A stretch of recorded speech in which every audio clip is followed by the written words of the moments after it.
Oi pessoal, tudo bem com vocês? Aqui é a Prof. Gabi Castro para mais um dia de correções e hoje a gente vai continuar a maratona do livro Telares Essencial de Português do 7º ano a partir da página 167, mas antes disso, se você ainda não é inscrito, se inscreve no canal, deixa seu like e coloca aqui embaixo nos comentários quais os livros, as séries e as páginas vocês querem que eu corrija, tudo bem? Então tá, vamos continuar aqui, lembrando que a maratona é sempre mais rapidinho, então tem algumas explicações sim da matéria, mas é bem rapidão, a gente faz assim bem voando mesmo. Então, ó, nas aulas anteriores a gente estava vendo sobre essa questão de sujeito, predicado, verbos, né? Tudo isso a gente viu nas aulas anteriores. Então, essa parte aqui, com certeza você já viu. Se você não viu, você ainda vai ver com a sua prof presencial. Então, essa parte aqui a gente vai pular e vamos para o que interessa aqui embaixo. Aí, ó, a gente só tem, ó, essa parte aqui, tá? Esse humor, tá? Essa tirinha. E aí diz o seguinte: quem provavelmente é Boca? Então, provavelmente é o namorado da garota que aparece na tirinha, é um amigo ou um conhecido. Letra B, o que torna essa tirinha engraçada? Então, ó, é o fato de Boca querer desfrutar dos mesmos privilégios da família, como, por exemplo, receber uma mesada. Letra C, quais foram os recursos que o autor da tira empregou para não repetir o nome Boca? Então, olha, ele usou o pronome ele e deixou o sujeito subentendido nas duas ocorrências na forma verbal tem, tá? Então, o sujeito ele fica subentendido por quê? Porque senão toda hora ele vai usar o nome Boca, né? Aí, para não ficar toda hora repetindo isso aqui, ele usou o pronome ele, tá? Então, fica subentendido que se trata do Boca, ok? Aqui a gente vai ter um pouco falando sobre sujeito indeterminado, que também você já viu com a sua prof presencial. E aí diz o seguinte: copie no caderno as outras orações da tira em que o sujeito também é indeterminado. Então, vai ser assim, ó. Às vezes, colocam algo depois dos créditos e não colocaram nada. Então, é isso aí. Agora, lá na página 169, a gente vai ter aquele quadrinho que a gente sempre faz, aquele organograma. Então, vai ficar assim, ó. Composto é quando a gente tem dois ou mais núcleos, tá, do sujeito. Toda vez que a gente tem um sujeito composto, nós temos dois ou mais núcleos. O sujeito subentendido, ele não está explícito, ou seja, ele não está claro na oração, não está claro na frase, mas ele pode ser identificado por meio do verbo ou por meio do contexto. E o indeterminado, ele não está presente na frase e ele não pode ser determinado pelo verbo ou por não se ter conhecimento de quem é o sujeito ou por não querer ou por não poder revelá-lo. Então, geralmente, o verbo fica na terceira pessoa do plural. Atividades, copie as orações, identifique o sujeito de cada uma e escreva o pronome pessoal que poderia substituí-lo. Então, letra A geração mais antiga não entende o gosto do jovem pela internet. Então, vai ficar assim, ó, sujeito vai ser a geração mais antiga e o pronome vai ser ela. Letra B, Goneril e Regane ficaram felizes com a partilha do reino. Então, o sujeito vai ser o Goneril e Regane. Isso aqui é muito fácil, né, gente? E os pronomes, elas. Então, o sujeito é só você perguntar, né? Quem? Tá? Então, quem? A geração mais antiga. Quem? Goneril e Regane. Vocês têm de dormir mais horas por noite. Quem tem que dormir mais horas por noite? Vocês, né? Então, vocês é o sujeito. E quais são os pronomes? Você, ela e ele, ou elas, né? Aqui no número 2, a gente tem um pequeno trecho de uma notícia. A gente vai, então, para a parte que interessa. Aqui na letra A e na letra B, nós temos uma resposta pessoal, porque está perguntando o que você acha, né? E sempre que tem esse tipo de pergunta, a gente pula, porque é uma resposta pessoal. A letra C, você vai ter que copiar no caderno o trecho né, a seguir com o verbo e o sujeito a que ele se refere. Então, vai ficar assim, ó. O verbo é e o sujeito a que se refere à cidade. Letra D. Agora releia a linha fina da notícia. Então, ó, danças, fantasias e encenações de combates tomam o centro histórico de Santa Maria da Feira. Então, aqui, ó, o verbo vai ser tomam, o sujeito vai ser danças, fantasias e encenações de combates. Responda, qual é o tipo de sujeito encontrado na frase da linha fina? É o sujeito composto. Número 3, eu ainda tô gripada, tá, gente? Então, vocês vão me ver fungando um pouquinho aqui no vídeo, mas tudo bem. Deixa eu só dar uma aumentada aqui pra ver se vai ficar melhor, porque dependendo fica melhor. Às vezes fica bom e às vezes não fica, mas agora ficou. Então, ó, leia a tirinha a seguir e responda as questões no caderno. A menina pergunta a Spike se ele está dormindo, o que revela que ele está acordado? Então, ó, no último quadrinho, o chapéu que sai da cabeça de Spike como se ele tivesse se assustado, indica que ele estava ouvindo o que a menina falava. Letra B. No último balão, a frase foi escrita de modo diferente. Que recurso foi usado e o que ele revela? Então, ó, é o tamanho maior das letras, né? Que é um recurso visual, né? Geralmente a gente usa esse recurso para dar um destaque maior. E o ponto de exclamação, né? Que indica que a frase foi falada com bastante ênfase e talvez com um tom mais alto. Então, esse ponto de exclamação dá a ideia de que a frase foi falada assim com mais força, tá? Então tá, lá na letra C, como a menina organiza a fala para não identificar quem descobriu a causa da doença de Spike? Então é isso aqui, ó. A menina empregou o verbo na terceira pessoa do plural, com sujeito indeterminado, que é fizeram e descobriram. Então, o sujeito indeterminado é quando você não sabe exatamente quem foi, tá? Fizeram e descobriram. Fizeram quem? Quem fizeram, né? Então, fica uma coisa assim, tipo, quem foi, né? A gente não sabe. Ó, para não identificar quem foi, tá vendo que eu acabei de falar, ó, quem foi o sujeito da oração, tá? O sujeito das ações, quer dizer, desculpe. Aí, agora lá no 4, copie as frases a seguir no caderno e classifique-as de acordo com este critério. Então, a gente tem aqui, ó, uma frase nominal, aí a gente vai ter 3 coisas, uma frase nominal, oração com sujeito composto, oração com sujeito indeterminado e oração com sujeito subentendido. Então, como que vai ficar isso aqui? No número 1, tá assim, ó, Parque da cidade reabre neste domingo e aqui tem a fonte, né? Então, isso aqui vai ser a alternativa C, ou seja, vai ser uma oração com sujeito simples, tá? Normal. Agora, no número 2, interromperam o trânsito de várias estradas no final de semana, isso daqui vai ser a alternativa D. Por quê? Porque vai ser uma oração com sujeito indeterminado. Depois, aqui a gente tem, porque olha só, gente, indeterminado por quê? Porque interromperam. Quem interrompeu? Você não sabe nem se foi homem, se foi mulher, se foi, sei lá, um velhinho, você não sabe, um policial, você não sabe. Então, é indeterminado, ok? 3. Que alegria! Então, é a alternativa A, porque é uma frase nominal. E depois, não queremos mais guerras. Alternativa é porque tem um sujeito subentendido. Tá? Porque não queremos, dá para subentender que nós não queremos, né? Que você não quer, que eu não quero. 5. Brasil e Argentina disputam o final da Copa América nesse sábado.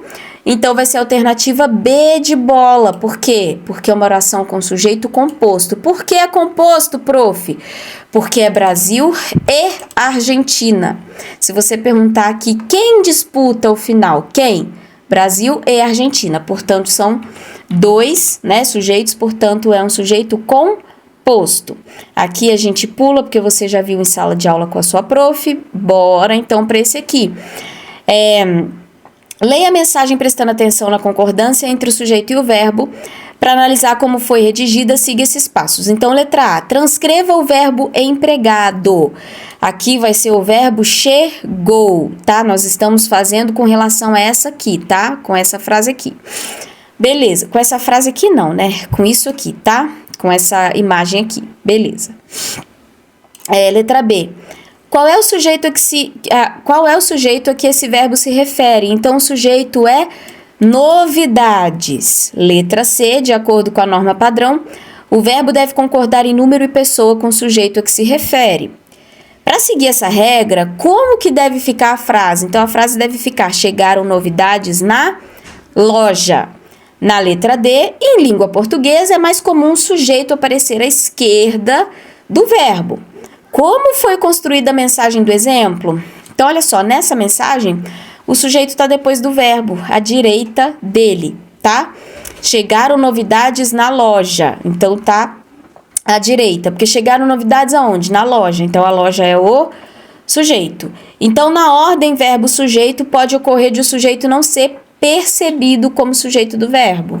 Então, às vezes ele pode vir mais para cá e às vezes ele pode vir mais para cá no início, ok? Agora a gente vai ter a parte de vocativo e aposto. Então, olha só. A parte de vocativo e aposto também são coisas que a gente já viu em aulas anteriores e que você já viu com a sua prof. Ai, gente, desculpa, espirrei porque eu tô gripada, tá? E eu nem edito o vídeo, do jeito que eu faço, fica, não tem jeito. Então, ficou assim mesmo, com espirro o vídeo, mas tudo bem. Então, olha só. Essa parte aqui de vocativo e aposto, vocês já viram em aulas anteriores. E você também, provavelmente, se você ainda não viu, você vai ver com a sua prof presencial, tá? Mas, basicamente, vocativo é quando a gente chama alguma coisa ou alguém, tá? É mais ou menos tipo um chamamento, tá? Vocês vão ver isso mais pra frente na hora que a gente continuar as correções. Então, olha só, e o aposto também daqui a pouco a gente vai ver aqui nas questões, tá? Aí, olha só, a gente vai ter que copiar do texto teatral mais 2 falas com vocativo e sublinhar as palavras ou as expressões que os representam. Então, olha só, algumas possibilidades, ó. O rei fala assim: o que foi, meninas? Então, meninas está destacado aqui, né? E o Goneril fala assim: nada não, papizucho fofo. Ó, papizucho fofo. Aí depois tem, o Regani fala assim: nada não, papai. Tá vendo? Então, a gente não pode confundir vocativo com o sujeito das frases, tá? O vocativo é uma coisa, o sujeito é outra. Exemplo: Cordélia, aí tá assim, ó, Cordélia, vírgula, diga o que sente por mim. Então, tá chamando ela, tipo, Cordélia, diga o que sente por mim. Então, é o vocativo, tá chamando ela. Agora, se eu falo assim: Cordélia falou o que sente pelo seu pai, quem falou? Cordélia. Então, aí já é o sujeito, tá? Então, vocativo é um chamamento e o sujeito não. Sujeito é algo a que o verbo se refere, ok? Beleza. Aqui a gente vai ter a parte do aposto. Então, a gente tem algumas frases aqui também que a gente vai pular. Ó, essa parte aqui também a gente vai pular, porque você já deve ter visto com a sua prof presencial. Aí a gente já vai direto aqui pro quadrinho. Então, olha só. Copie e complete, gente, eu tô muito gripada. Então, eu vou ficar meio que fungando, mas beleza, ó. Copie e complete o esquema no caderno, inserindo no local adequado as seguintes palavras. Então, a gente tem o seguinte. Outros termos da oração.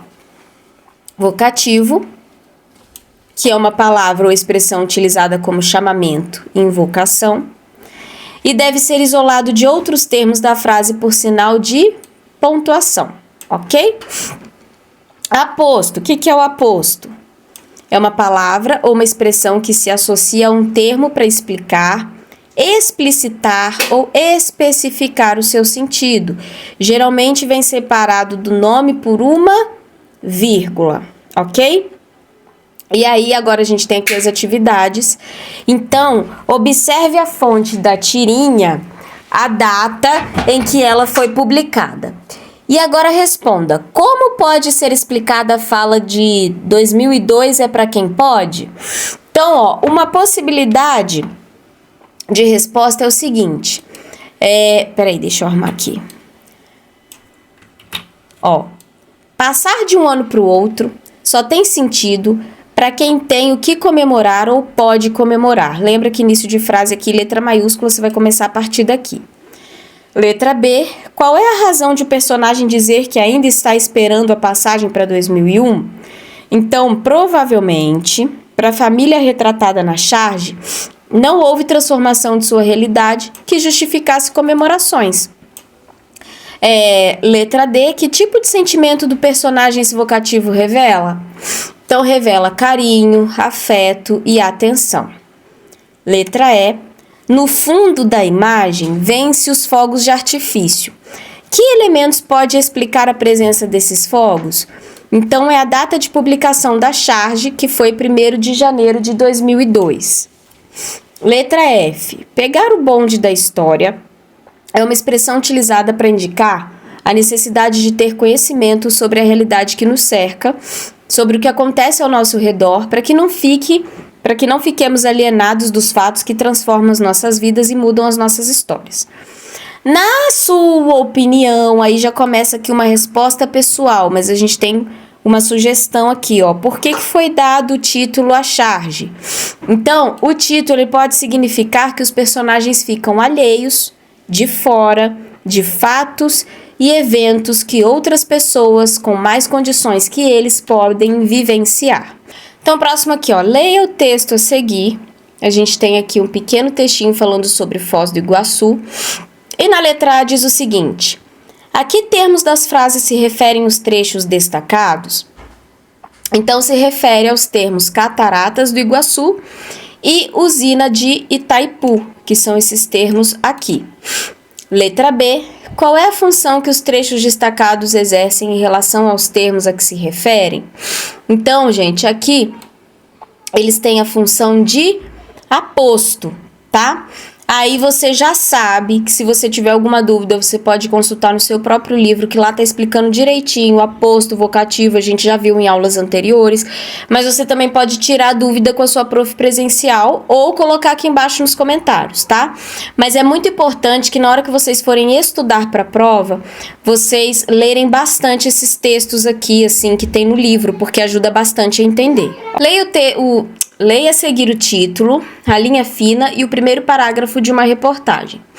Então aqui, ó, a gente tem algumas explicações dos parágrafos, tudo bonitinho. E aí diz o seguinte, aqui na letra A. Além de qualificar cerâmica marajoara, que função sintática o adjetivo pátrio brasileira exerce no título da reportagem? Então aqui, ó, pátrio brasileiro é um aposto, porque ele tem intenção de esclarecer. Então, ó, tem a intenção de esclarecer a nacionalidade da cerâmica marajoara, tá? E geralmente ele vem entre vírgulas, como eu já falei para vocês anteriormente. Próximo. Na linha fina, pode-se considerar aposto a expressão entre 400 e 1400 de nossa era. E por quê? Então, ó, pode ser considerado aposto, pois torna preciso o termo 1000 anos, tá? Então, pode ser considerado aposto porque explica, ok? Na letra C, identifique no primeiro parágrafo do texto um aposto e escreva-o no caderno. Então, aqui a gente tem, ó, em Marajó, ilha indecisa. Tá vendo que eu falei pra vocês que geralmente vem entre vírgulas? Tá? Então, ó, em Marajó, ilha indecisa, ora terra, ora água. Os termos ilha indecisa e ora terra, ora água em A Arte Pré-Cabralina deixou ali a mais bela representação da nossa arqueologia, as igaçabas, urnas cinerárias. E os termos as igaçabas e urnas cinerárias. Então, ó, tá vendo? Não é difícil essa matéria. Gente, eu tô muito gripada, desculpem, tá? Que eu tô fungando muito no vídeo, me perdoem, mas é que a gripe realmente, assim, já tem umas 3, 4 aulas que eu tô super gripada e essa gripe não passa, mas desculpem mesmo, mas vou tentar não ficar fungando tanto aqui, mas é porque tá difícil até pra respirar, gente, de tão gripada que eu tô, vocês não têm ideia. Mas, enfim, ó, 4. Transcreva no caderno os apostos presentes nas frases a seguir. Letra A. Cientistas descobriram que a baleia de bico, cetáceo, que vive em grupos coesos, fica silenciosa em águas rasas, que é possível estratégia de sobrevivência. Então, ó, cetáceo que vive em grupos coesos, possível estratégia de sobrevivência. Letra B. Albert Einstein, o revolucionário físico formulador da teoria da relatividade, fez um manifesto contra as guerras no fim de sua vida. Então, aqui você vai colocar o revolucionário físico formulador de teoria da relatividade. Letra C. Quero apenas isto, um lugar para morar. Então, ó, um lugar para morar. Próximo. No caderno, crie apostos para os nomes destacados nas frases e não se esqueça de empregar a pontuação adequada. Então, aqui vai ser uma resposta pessoal. E na letra B, Carlos ganhou um ingresso para assistir a peça para assistir a peça O Bobo do Rei. Então, a gente tem como sugestão de resposta, ó, Carlos, meu colega, ganhou um ingresso para assistir a peça O Bobo do Rei, ok? Aqui a gente tem pontuação e efeitos de sentido com essa tirinha. Na letra A, o que Mafalda está fazendo nos quadrinhos 1 e 2? Aqui no 1 e 2 ela está pensando, muito fácil esse, né? B, que recursos o autor utilizou para destacar essa ação? Qual ação, né? A ação que ela está pensando. Então, ele usou o balão de pensamento e ele usou letras do tipo um pouco diferente. E, além disso, Mafalda está com a boca fechada, né? Na letra C, quem está falando com a Mafalda provavelmente é a mãe dela que está falando com ela. Na letra D, no último quadrinho, Mafalda censura a interrupção do ditado da sua consciência. Por que ela se refere à consciência e não ao pensamento? Então, olha só, para Mafalda, não tomar sopa é uma questão de consciência, isso é, uma questão de princípios. Na letra E, como o leitor percebe que o texto dos balões de pensamento está sendo ditado? Então, ó, é pelo fato de as frases virem com sinais de pontuação, também nomeados, entre parênteses, e não sinalizados. Agora aqui no número 2, deixa eu só arredar um pouquinho, fica melhor. A gente tem aqui alguns balões de fala, e aí diz o seguinte, letra A. Que outro sinal de pontuação poderia ter sido usado no lugar do ponto final depois do nome Mafalda e por quê? Então, ó, poderia ter sido usado uma vírgula, porque Mafalda é um vocativo. Então, lembra, o vocativo é quando você está chamando, né? Que outro sinal de pontuação poderia ter sido usado no lugar dos 2 pontos depois de meus cumprimentos? Você pode colocar aqui um ponto final, tá? Poderia ter sido um ponto final também. E você vai copiar no caderno a alternativa que melhor explica porque o sinal de reticências aparece no final do texto do primeiro balão e no início do texto do segundo balão. Aqui, gente, é claro, né? Reticências tem a ver com continuidade da frase entre um balão e outro. Então, por isso que nós temos essas reticências aqui, porque tá indicando que continua, tá? Então, reticências é muito fácil, acho que todo mundo já sabe isso. Letra D, a gente vai copiar no caderno a alternativa que melhor explica o uso da vírgula antes e depois da expressão como sabemos. Então, vai ser isso aqui, ó. Ela isola a expressão para poder destacar, tá? Então, sempre quando a gente tem, assim, nesse caso, o uso da vírgula antes e depois da expressão, geralmente tem a ver com destaque, para destacar a fala da frase. Também ela isola a expressão para não quebrar a continuidade da frase, né? Também tem isso. E aqui na letra E, o segundo balão termina com sinal de reticências. Copie a alternativa que melhor explica o efeito que o uso desse sinal provoca na leitura da tirinha. Então, nós vamos ter aqui isso aqui, ó. Destaca o fato de o ditado da consciência ter sido interrompido. Número 3, copie no caderno ditado, feito pela consciência da Mafalda, substituindo o nome dos sinais pelos próprios sinais. Então, a gente tem aqui, ó. Senhorita Mafalda, meus cumprimentos. Considerando que a sopa é, como sabemos, uma porcaria, me agradaria extremamente que não a tomássemos. Sem outro particular, e aí continua, aqui tem reticências. 4.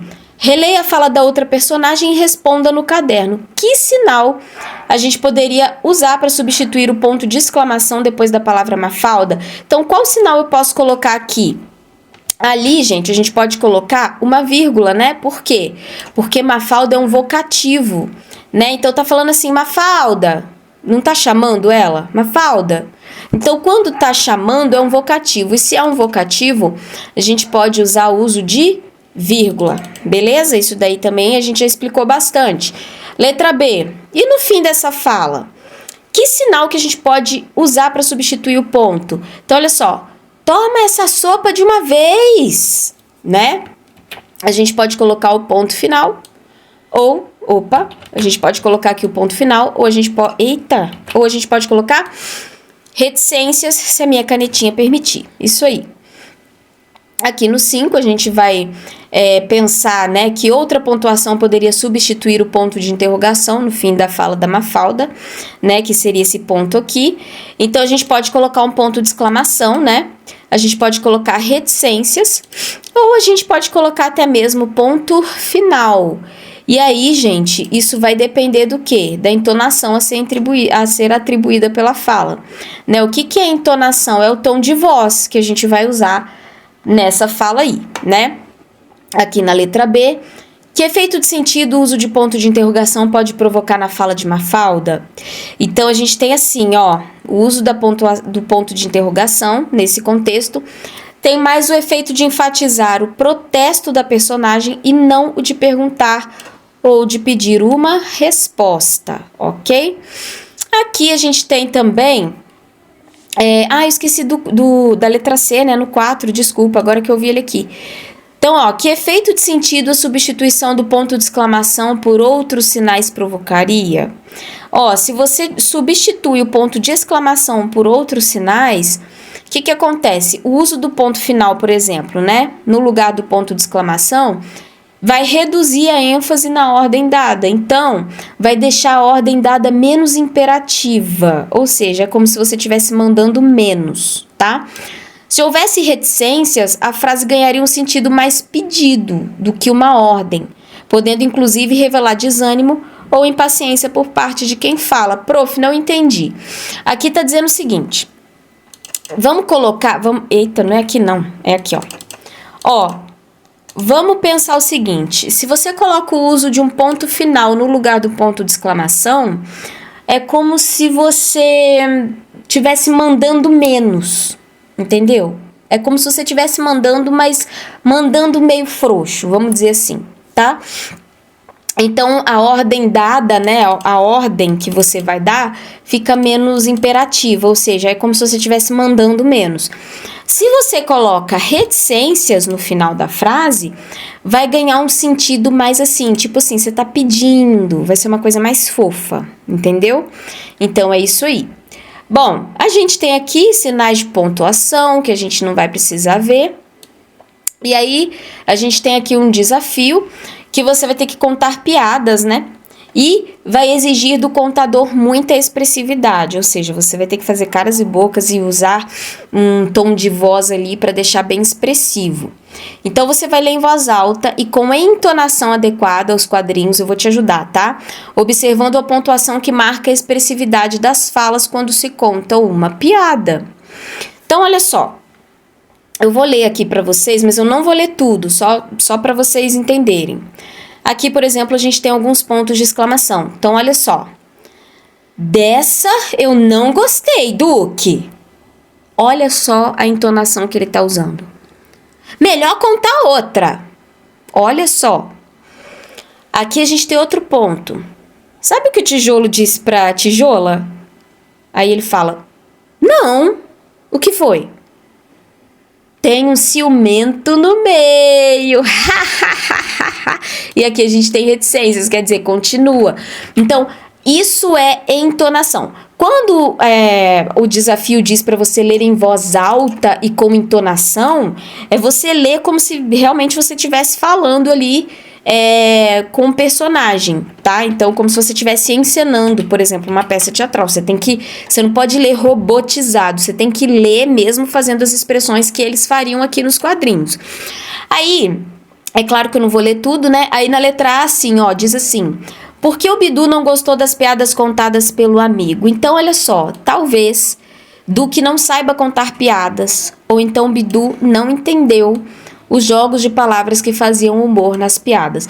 Sabe assim, ó, às vezes um tio seu conta uma piada, você racha o bico de rir. A sua mãe tenta contar a mesma piada e você não acha graça, mas a piada é igualzinha, é a mesma coisa. Por que você não acha graça? Por que você acha graça em um e não acha graça em outro? É pela questão da entonação. Como a gente consegue fazer essas entonações? Através dos pontos, né, dos acentos, dos pontos que a gente usa, da pontuação que a gente usa na língua portuguesa. Ah, prof, mas quando a gente fala, a gente não usa pontuação, a gente usa pontuação só para escrever. Bom, mais ou menos, né? Na verdade, por exemplo, eu tô conversando aqui com vocês agora e eu não tô usando uma pontuação assim, né, para escrever, mas na verdade a minha fala tem uma certa pontuação. Então, por exemplo, eu acabei de fazer uma pausa conversando com você, ó, fiz uma pausa. Pode ser um ponto final, pode ser uma vírgula, né? Só que tá na fala. Não sei se vocês estão conseguindo me entender, mas isso aí tem a ver com a entonação e é por isso que a pontuação na língua portuguesa é tão importante, que é para você poder entender melhor o que está sendo dito, ok? Letra B. O que Duque poderia fazer para melhorar a sua contação de piadas? Então, ele poderia, por exemplo, melhorar a entonação, que eu acabei de te falar, né? Que a entonação faz toda a diferença. Entonação expressiva enquanto conta as piadas. Ou dar destaque aos jogos de palavras para que o ouvinte percebesse melhor o humor. Porque se ele contar assim, tipo, robotizado, sem dar muita ênfase, o ouvinte não vai achar graça, entendeu? Então é tipo isso. Nossa, eu expliquei até demais aqui. Então vamos lá, até demorou, né? Nossa, prof, até demorou. Pois é, calma. Calma que a gente já tá finalizando. Ó, número 7. A seguir, há 2 piadas, mas a pessoa que as registrou se esqueceu de pontuar o texto. A única pista são as letras maiúsculas e as minúsculas. Então, a gente vai ter que reescrever isso no caderno e vai ter que colocar a pontuação, tá? Pra dar tipo assim, uma coisa mais engraçada, um sentido mais engraçado, tá? E você vai ter que fazer isso de forma que, na sua opinião, garantiria a melhor expressividade possível. Então, poderia ficar assim, ó, a professora diz: o que você vai ser quando crescer? E aí o Joãozinho fala: um adulto. Letra B. A mãe, apavorada, fala com o filho menino: por que você engoliu o dinheiro que eu lhe dei? A senhora me disse que era pro meu lanche. Então, olha como é que vai ficar isso, né? Aqui tá tudo sem pontuação. Vai ficar assim, ó. A mãe, apavorada, entre vírgulas, ó. A mãe, apavorada, fala com o filho: menino, por que você engoliu o dinheiro que eu lhe dei? E aí ele fala: a senhora me disse que era meu lanche. Ótimo. Então, é isso aí que você vai fazer. E colocar travessão, tá? Muito importante, porque se é uma fala, você vai colocar travessão. E aí, a gente tem outro texto do mesmo gênero, que essa parte a gente vai pular. Toda essa parte aqui é uma parte que você vai ver com a sua prof presencial, né? Na sua sala de aula presencial. Então, a gente pula pra cá. Daí a gente vai ter aqui uma resposta pessoal, porque você vai ter que conversar com seus colegas sobre as questões a seguir. Aqui, com base nas falas e nas ações de Antônio, qual das alternativas a seguir caracteriza melhor a personalidade desse personagem? Então aqui a gente vai ter, ó, inseguro, medroso e indeciso. É o personagem do texto que você acabou de ler aí. Porque, por favor, né, gente, vocês estão lendo os textos, né? Não quero saber de preguiça, não. Aqui a gente tem uma produção textual, que nós também vamos pular, que geralmente essas partes de produções, igual a gente viu nas aulas anteriores, né? Tem muito a ver com trabalho em grupo, enfim, essas coisas. Então, você vai fazer com a sua prof presencial. Aqui a gente tem um texto teatral que a gente já viu em aulas anteriores, que vocês também vão ver aí na sua sala de aula presencial. Representação do texto teatral também você vai ver com a sua prof. Ensaio você também vai ver com a sua prof. Tudo isso vai ser lá no presencial. Eu sou sua prof online, então essa parte a gente pula, porque você vai fazer em sala de aula. Autoavaliação também é uma coisa que eu não sei nem se a sua prof presencial vai pedir. E daí, pessoal, a gente vai entrar agora. Deixa eu dar um zoom menor aqui. Nós vamos entrar agora neste capítulo aqui, tá? História para estimular a imaginação. Aqui, na página 186, é uma resposta pessoal, porque está perguntando o seu entendimento sobre o assunto, tá? Aqui também nós temos a continuidade, que agora a gente vai entrar no outro capítulo. Então, aqui está explicando o que a gente vai ver na próxima unidade. Então, a gente vai finalizar na página 187. Por quê? Porque na próxima aula a gente vem aqui para a página 188, tá? Então, a gente vai finalizar aqui na página 187. Eu espero que você tenha gostado. Se você gostou, não esquece de compartilhar com os seus colegas e eu te espero para a nossa próxima aula. Até lá! Tchau!